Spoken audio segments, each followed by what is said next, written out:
Hi, everyone. Welcome to this episode of Tales from the L&D Bookshelf. Today, I sit down with Hadiya Nuriddin, and we're going to explore two impactful books that she's written that shine a light on different but equally critical aspects of learning and development. From the emotional impact of storytelling to the rigor of our quality standards, Hadiya shares how L&D professionals can deliver learning that connects with people while still meeting high expectations. We'll also discuss how the field has evolved since the books have been written, especially in light of generative AI. Whether you're driven by creativity, structure, or both, this is going to be a great conversation, and I'm really looking forward to it. Hadiya, thanks so much for joining me here today. Thank you. So I'm very familiar with the work that you've done over the years, but for any of our viewers who may not be familiar with work, can you take a moment to introduce yourself and maybe share a little bit about your path into the L&D space? Sure. My name is Hadiya Nuriddin. I am born and raised in Detroit, but I'm here right outside of Chicago. I don't know when the cutoff is or how many years. I'm sure I'm past that cutoff. But I'm joining you from the Chicagoland area. Entered my, I guess, professional life working in IT, and that was just because it was the '90s, and I joked anyone with a headset, anyone with a head that could support a headset could be in tech support, and so that's how we with the English Sure. degree ended up in tech support. And I'm so grateful for that. Working for myself now, everyone has a guy. Why have me? I can fix fix my computer, or at least know when to call for help. Computers have changed since the '90s a little bit, and then I got burned out. I mean, IT is the burnout industry. Like no one's ever, pulled you aside to Yeah. tell you how great things are working, and if they do, it's a trap because their printer isn't working. They just lured you into their office to get you to fix their printer. So it was just not great, but a big part of what I was doing was training. And I always sort of secretly wanted to be a teacher. And so when I found out about this industry, I just started applying for jobs.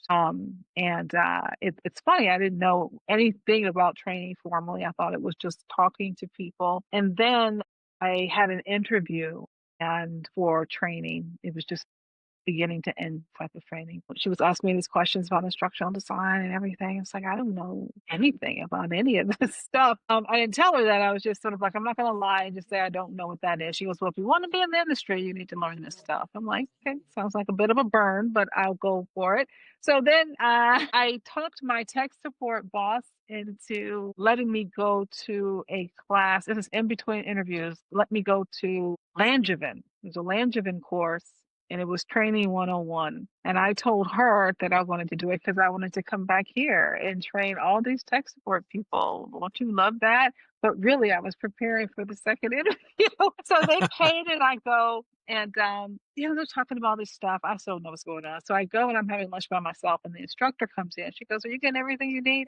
I'm like, no, I need to know what this is and this is and this is. And over lunch, she told me everything. And so by the time I went to the second interview, I just had all these notes, just not even knowing what I'm talking about. I'm like, needs assessment, that's a thing. That should happen. Okay. Addie, that sounds like a good idea. I think we should do. So, I think I was more of a personality hire, but I still got in. I still got in, and the rest is history. I like that opportunity because it was everything from Hadiya, this team needs training to Hadiya, what are your evaluations? So we did everything. There was no instructors and developers and instructional designers. You had to do it all. And so that Yeah. gave me an opportunity to decide what I wanted to do. And for some reason, I had this affinity for making workbooks. So if I just asked my boss, who told me, you need to specialize. I'm like, okay, what's the one that makes the workbooks? She said, I think that's instructional design. I said, sign me up. I'm an instructional designer. Hear ye, hear ye. Let the That's world be right. known that that's what I'm doing. And then yada, yada, yada. 25 years later. Yeah. And it's funny how the world comes full circle because, like you, I started and I was a trainer, and that was the job Mm. title. And you did all the things. And then we got all these specialties that came up.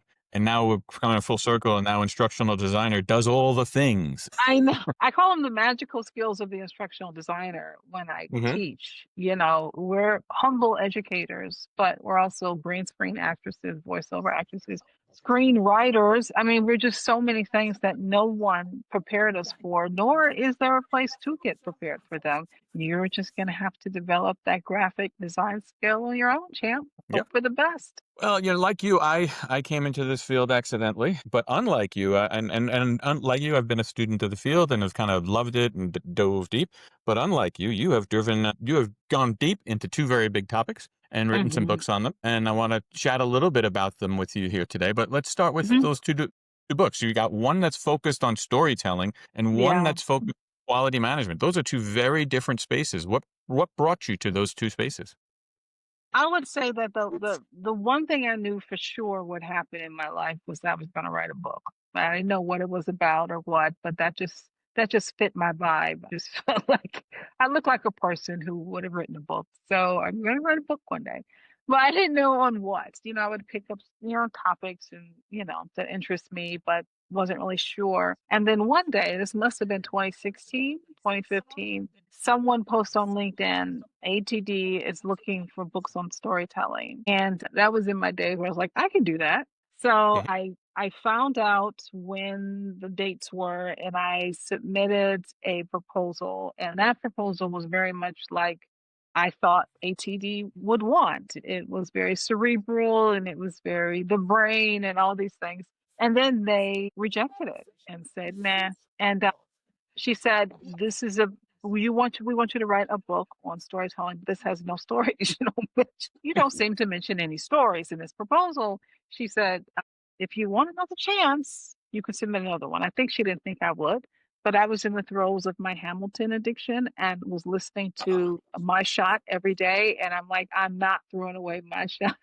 There you go. Good for you. So I went and, it's sort of like the end of Shawshank Redemption. I just sort of laid it out. Look, this is what I think should happen. Let me just be honest.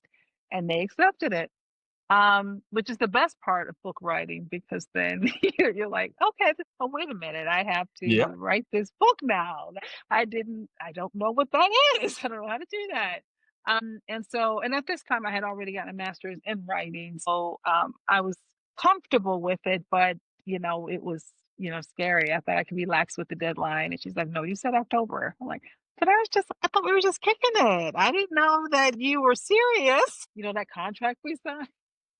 Yep. So I was able to get to write that. And I really thought that it wasn't a necessary book because there must be lots of books out there about storytelling, but if you say so. And then when I started writing, I was like, oh my goodness, there really are no other books about storytelling in the corporate space for learning and development, not in that niche. A lot of them were education driven and focused on children, but not on adults and certainly not in the corporate setting. So it's like, oh, wow, this is really useful because I'm going to have to, use my information about adult learning principle and corporate training and all that and really make something new out of this. Hmm. So that's where that came from. And I decided to focus mostly on delivering rather than writing the stories.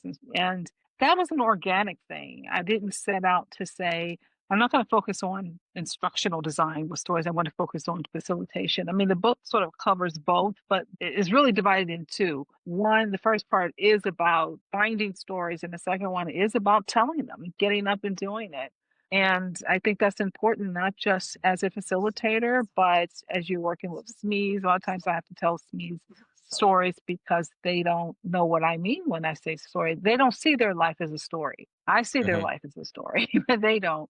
So they think Cinderella. Like, what do you mean story? So I have to tell my story so they can get it. So there's a variety of uses for that. All right. So that's where that book came into play. And I've taught it in a couple of different ways through design. I focus a lot on e-learning with it. It's a broad enough topic to spin in a couple of ways.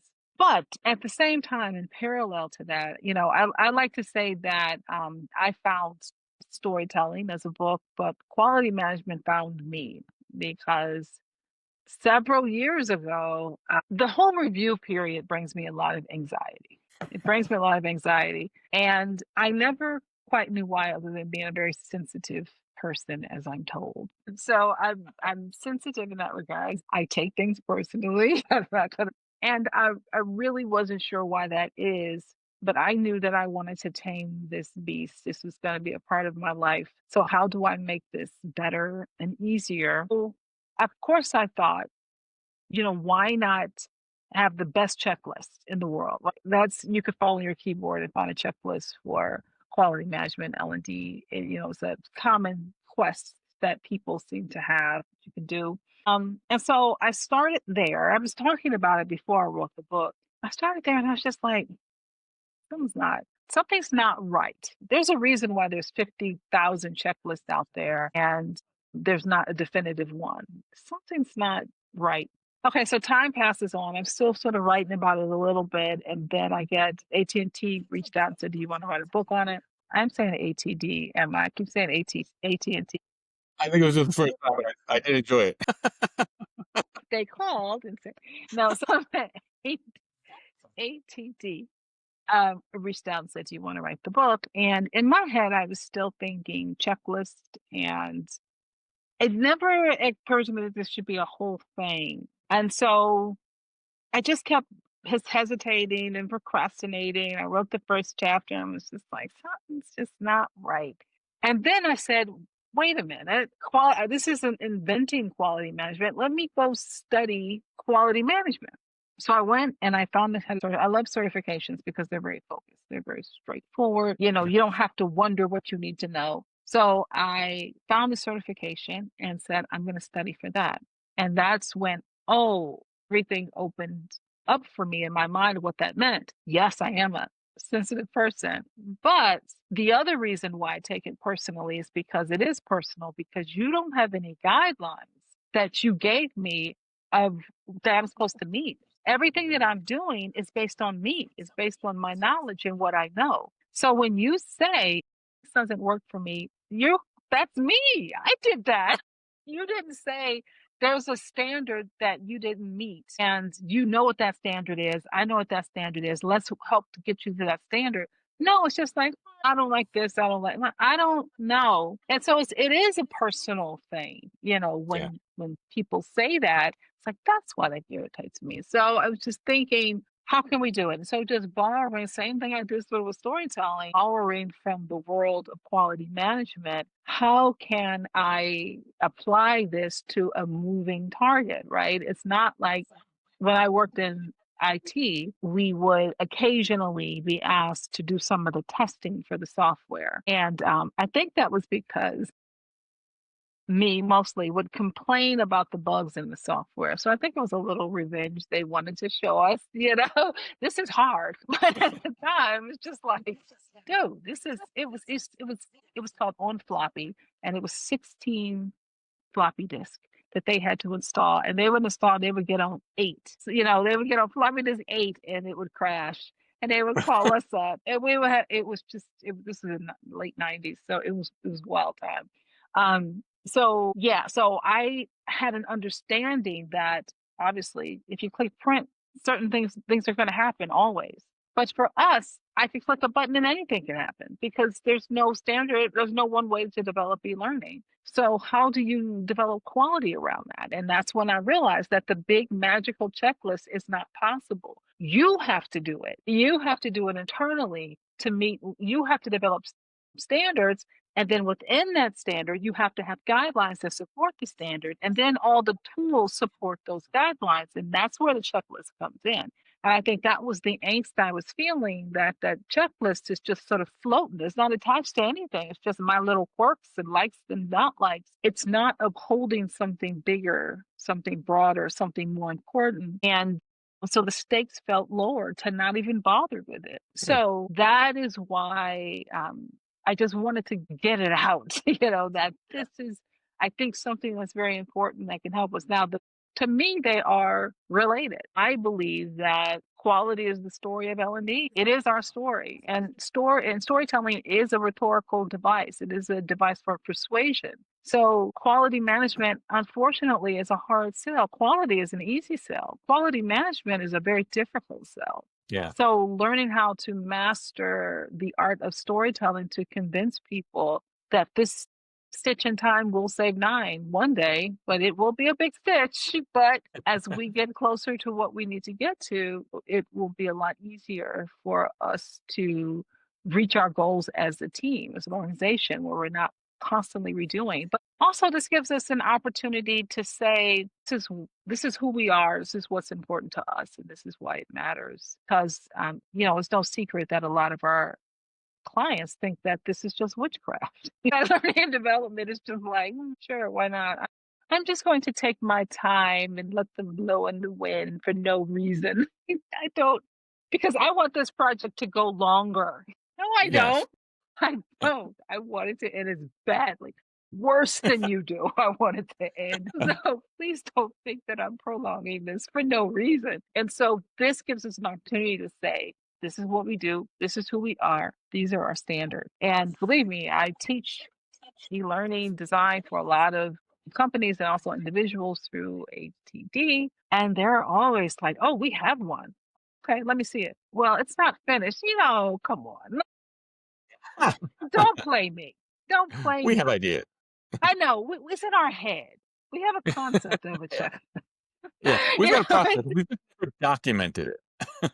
I know. Getting there though. And things change and that's fine. It has to be flexible. There's a lot more to it.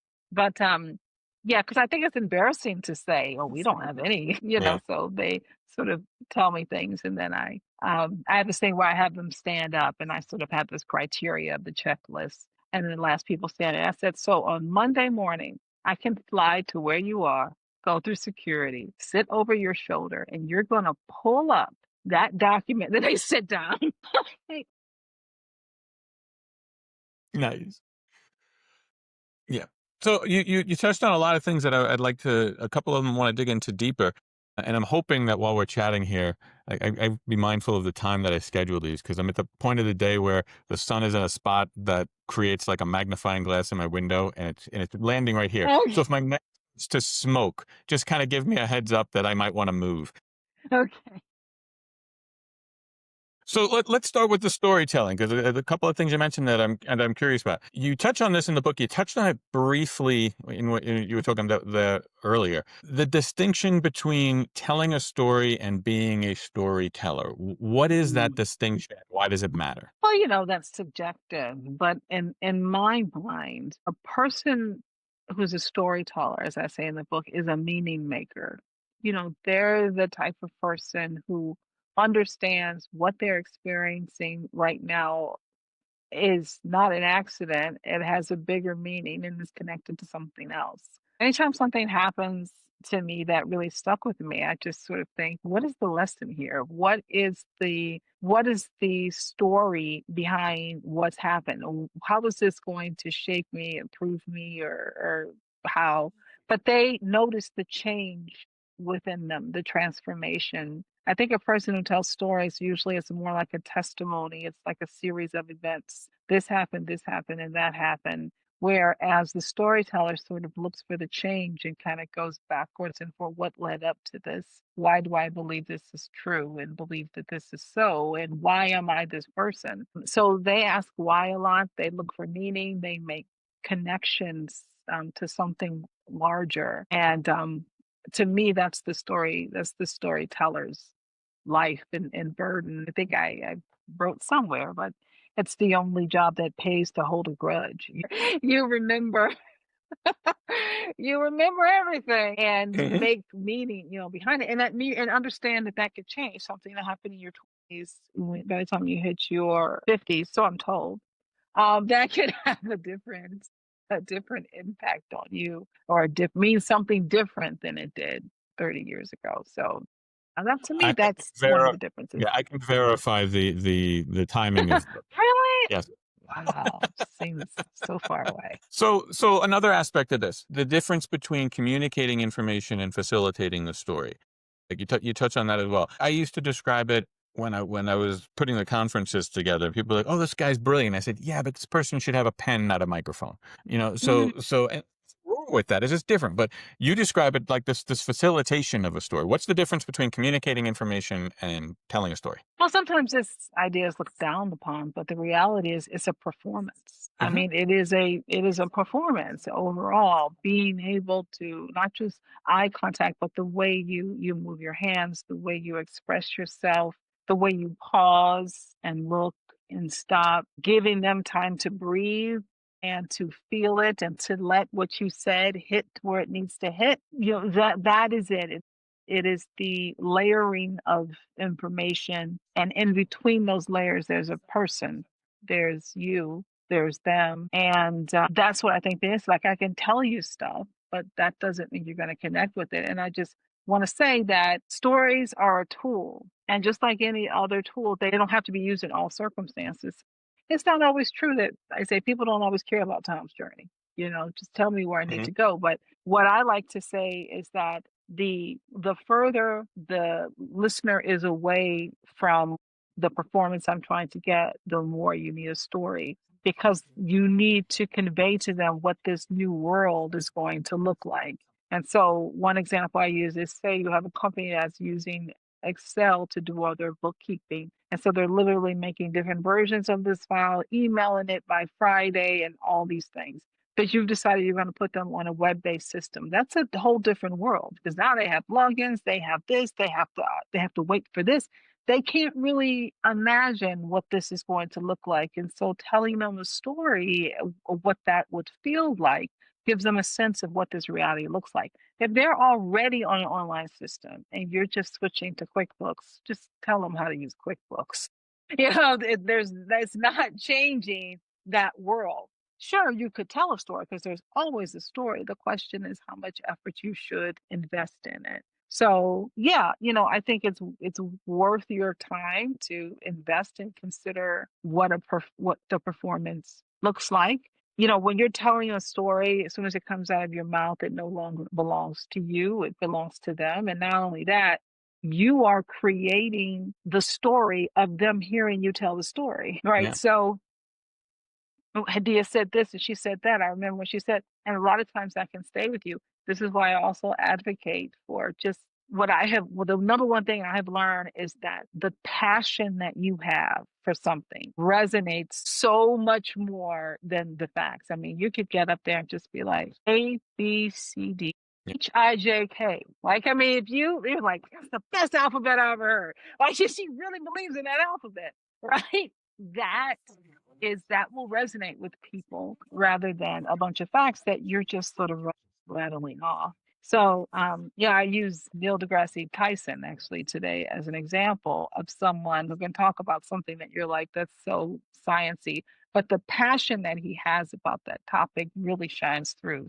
Doesn't always have to be just about fluffy stuff. A lot of people have a lot of passion about a lot of stuff that you're like, why do you care? But being able to speak about it and convey it's like, I still don't care, but I get why you care. So a metaphor that I've used, I actually use you in a metaphor that I was talking to my daughter. My daughter's in college. She was doing some presentations and she was asking me for some coaching on it, which is interesting as her dad because she's asking me for coaching based on what I do, but ignoring what I say because I'm her dad. But we were going through it, and she was a theater kid, so she was the metaphor that I was using as she was practicing. I said, you gotta bring the theater into it. I said, not only just from the performance, and then I said, one of the best speakers that I know in my space, I use you as the example. I said, it's not just a matter of like, think of it like when you were looking at your music. It's almost like there's a musical score underneath your Mm-hmm. presentation. And it's not just the notes, it's the crescendos, the decrescendos.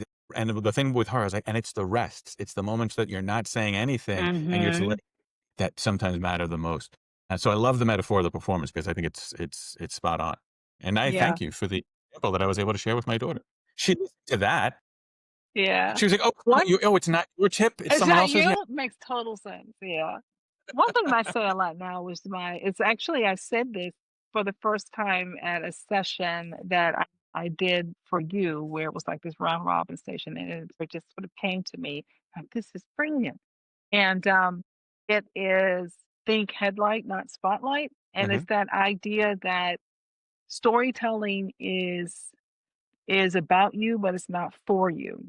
So the minute you start thinking about telling your stories, you have to think about how does this shine the way for others. And I like it because it helps a lot of people who are very nervous about telling stories and thinks no one cares about me. It's like, okay, well, I don't know if that's true or not, but don't focus on the spotlight. Think, how can what I experience light the way for others? So always just even embodying that makes you think that. And I'm going to be actually giving away some of these. I've ordered too many for something I was doing, so I'm going to be bringing them to Devlin.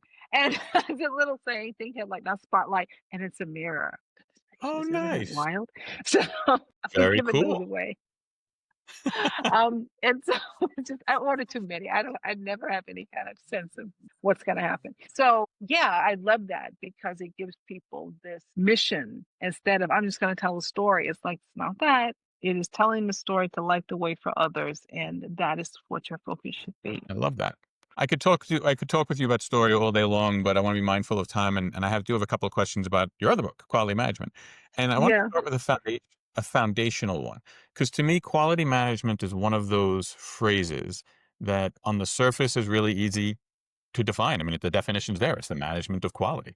But it's also one Mhm. of those things you say so easily that it kind of what it means in practice, we just say it off the cuff. It doesn't really carry the weight of meaning. It's more than just producing high quality work. And in your book's detail about making it a practice rather than just something that is at the end result is there. So Right. how do you define this idea of quality management? Well, it's managing your workflow in order to get to the desired result. It's not an overlay, it's infused throughout Hmm. the process of, it's everything. In the river, it's like the rocks in the river and how it hits those rocks makes the difference of the direction. Well, that's good. Makes the direction of where the water is going to go in.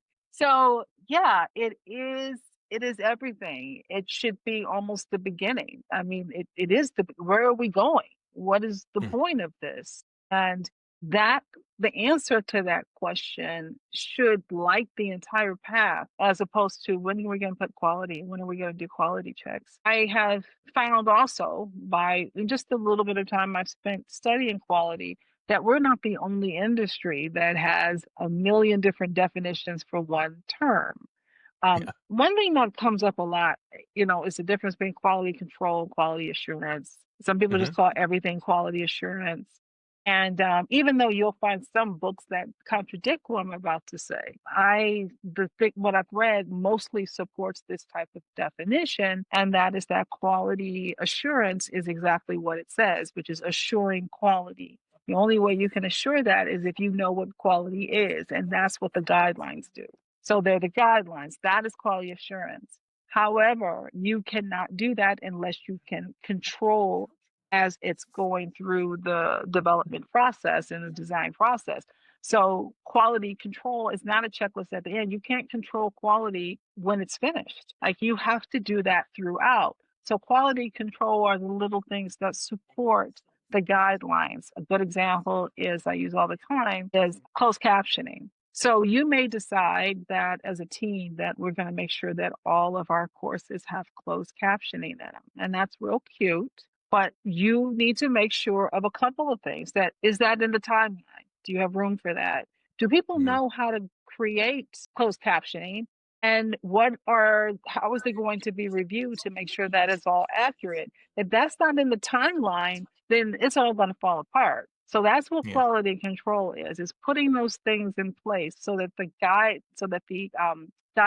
can actually happen. It could be templates, it could be tools, that's quality control. It's not until quality review, that's the checklist. That's reviewing to see whether or not we met quality. And so what's happened is we keep coming in at these different points and it's not connected to something bigger, which should be your overall mission of what you're trying to do. So I think with all those pieces missing, it's always going to be this haphazard thing where we'll have a checklist and we won't do it, and then I say things exception themselves out of existence. So someone's going to keep saying, "Oh, I was going to do the word fancy has been weaponized." I love that. We were going to do your fancy thing, Hadiya, but our timeline was really short. So next time, so you need to create a system where we do this checklist for short timelines. We do this for, there's someone has to keep watching that. Another big thing that people say, well, yeah, everyone's going to have their own quality controls. No, that's not quality control. That's not, if you're all working for the same department, that's just a bunch of people with a checklist. That's not quality control for your team. Now you can frame it the way you want to frame it, but just understand that consistency, that is where quality lives. And people resist that because they don't want to have to do the same work that everyone else does. But that is where quality lives, is that consistency and routine and similarity. I mean, that's where it lives. The farther you stray away from that, the more, you get some questions integration in the system. Pay now or pay later is what I like to say. Yeah, I want to talk about the intersection of these two books because I distinctly remember when I first heard about you writing your quality management book. I had this moment, and I'm going to exaggerate the moment to make the point. But I was like, wait, but she operates in this art teacher like storytelling, free flowing, It was everything is all over the news. It was on world. That's what TMZ was at she's my a door. creative space person, and now she's writing a book in this command and control space. It's I like know. the other side of the coin. How do you Is balance? anything real anymore? That's I Yeah. think I said that out loud. That was what I said out loud. My God, everything I know is a lie in life. So how do you balance this creative side of the storytelling and the emotional resonance that's there with the need for quality control? Well, I can tell you what, I'm not a brand manager, that's for sure, because what has happened to the brand is that it degrades over to things like you need to stay. You need to stay consistent. You can't just do whatever you want, which is what I did. So that has been a challenge. I realize that you want to be known for something, but to me, it's like, well, that gets stale over time, doesn't? Don't people want to see? But it gets confusing because people don't know what what to do and what you're for. But to me, again, that intersection is there. It Yeah. is, you can use storytelling to convince people to use for quality. I mean, that is that you can do. So to me, that intersection is in my brain. So I definitely can, understand that, after you make so many comedies, why do you write a horror film? I can definitely understand that same idea that no one's expecting Stephen King to write a comic book if he did, for all you Stephen King nerds out there. I'm sorry. No one's expecting that. Someone's going to be like, yes, he You're gonna did. get a lot of No, letters. no, exactly. He did. You don't know about that series, blah, blah, blah. Sorry. So yeah, definitely. I don't balance them. People want me to talk about different things, and I talk about different things. And sometimes I'll do two different sessions about them, but I did it my way and put it that Yeah, way. and it works. It worked very well. Right. So storytelling published in 2018, I think, Hmm. around there. Yeah. A lot has changed in the world since 2018. Certain things happened, which we don't have to mention, since Yada yada yada. the quality management was, I think, published last year, but probably written the year before because I'm Yes. familiar with those lines. A lot has changed since 2023. So if you were going to update either book, like what would be different based on how the workplaces are changing? Well, for storytelling. So one thing I wanted to add, or thought I would add, would be storytelling over this platform, over Mm, Zoom, over, because this talks about body language. It really gives you the impression that it is for standing up, and the examples yeah. are very room based and not online. So that's one thing. Now, of course, this little thing called AI has shown up. Have you heard of it? Once or twice. Just a little bit, yeah. And I don't talk too much about it because I'm sure people would say I have a very pedestrian view of it. But that I'm not making robots who are, fighting each other, or Rock'em Sock'em Robots or something like that with my AI accessibility. But I could just speak for me, just for me. I think one of the things that has definitely changed as far as these stories are concerned is when I think about scenarios. So I talk about storytelling a lot in the context of scenarios. So what happens with a scenario is we say choose your own adventure, but that's not true. It's really three adventures that you could choose from, and we're going to tell you what they are. And, that's sort of stale. It's interesting, but, it's still forcing them down a specific path. But with AI, that model could be definitely broken, where it's not, you have three things to pick from. What would you do of these three things? It's no, really, seriously, what would you do? And to Yeah.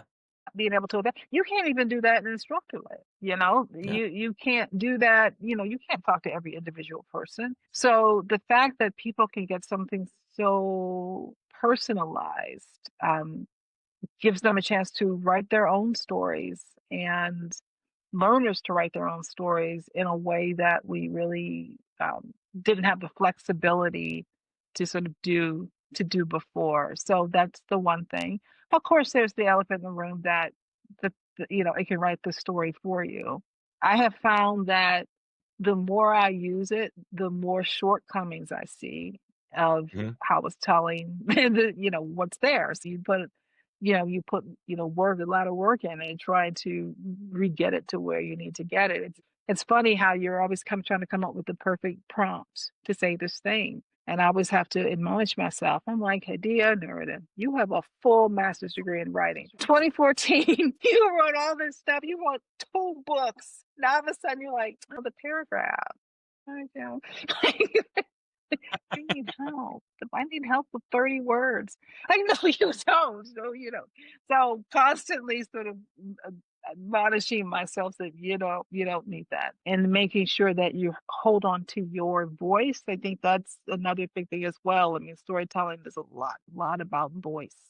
Mhm. And you need to hold on to it dearly, who you are, not being absorbed by all those people just because it's word. And I think the problem too is a lot of people don't know what their voice is. They never knew. They didn't invest time Mhm. in that.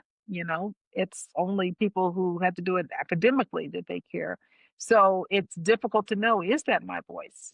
You can be easily convinced that it is your voice because you Mhm. don't know what your voice is. So the fear is that everyone's going to sound exactly the same. But yeah, it's just resisting the urge and using it as an efficiency tool. That's just for me, efficiency tool, as opposed to doing the whole job. I think is sort of that balance there. For Good. quality, I think that I could solve a lot of arguments because I think part of the adoption phase is that how are we going to word this quality definition Yeah. and this mission?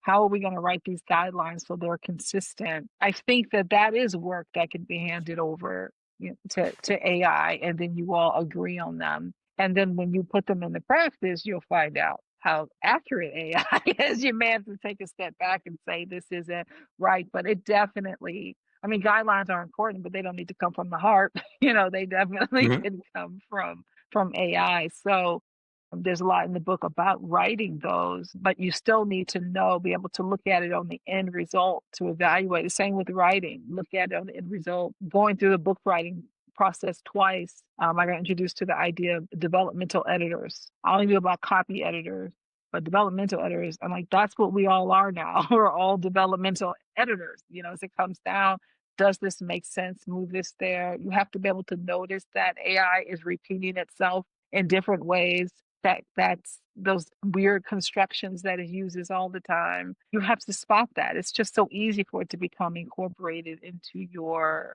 flow. So you have to watch out for that. And so that still takes knowledge and skill and time above and beyond just pressing enter. You still need to take the time to do that. I look forward to the new editions that dive into this deeper. You had me give my ideas out. Other people are going to come up with to write those books now. Great.